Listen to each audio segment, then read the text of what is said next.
Sige na. 1, 2, 3. Uy!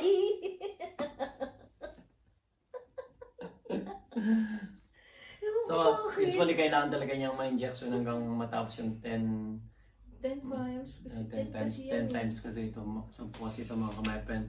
So, hindi talagang ma-inject para sa hindi siya mag-blood clot. So, alam mo na. Lapit naman.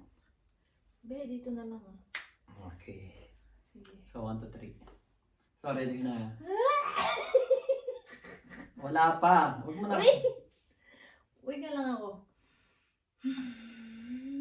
Madali lang to, mabilis lang to. Oo naman. Wow. Huwag mo kasi kang titig na para pag tinitignan mo kasi ano.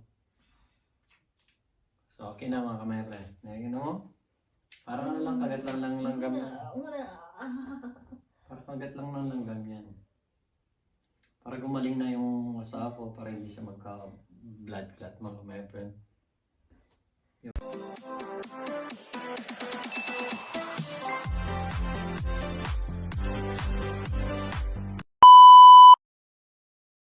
So guys, magluluto tayo ng tinolang manok.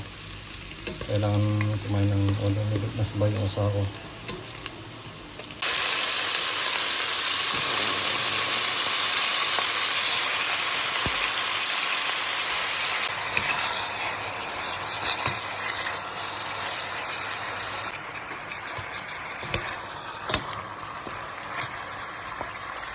Kanin ng tinolang manok.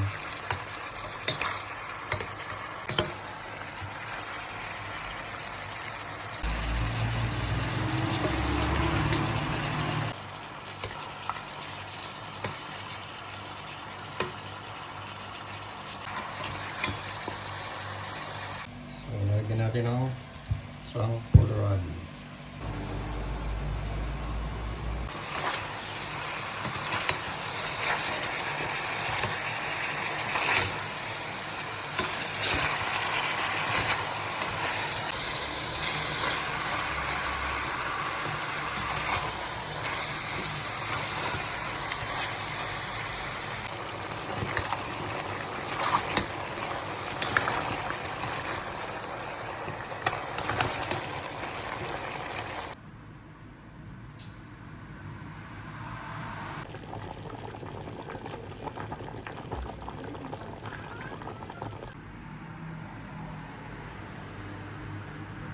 Ito na guys.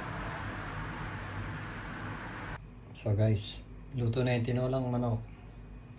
Pakakainin natin yung pasyente ko mga kamay friend. Ito yung sa akin. Ito yung gusto ng asawa ko, chicken legs. So kain na tayo mga kamay friend. So guys, ayan, kakain na yung pasyente natin. Luto ko ng tinola. Ang sarap. Sarap ba? Okay, anong bibigyan mo sa akin? Thumbs up? Luto ko ng tinolang manok. Ang ka. Oo. Tinola siya. Tinola para kaya na may niluto ko para sa asawa ko. Kasi yung kumain na sa bawi eh. So guys, kain na tayo. Love you. Para agad gumaling yung asawa ko. Pinagluto ko siya ng tinolang manok. Ang harap ng sabaw. Malamig pa naman.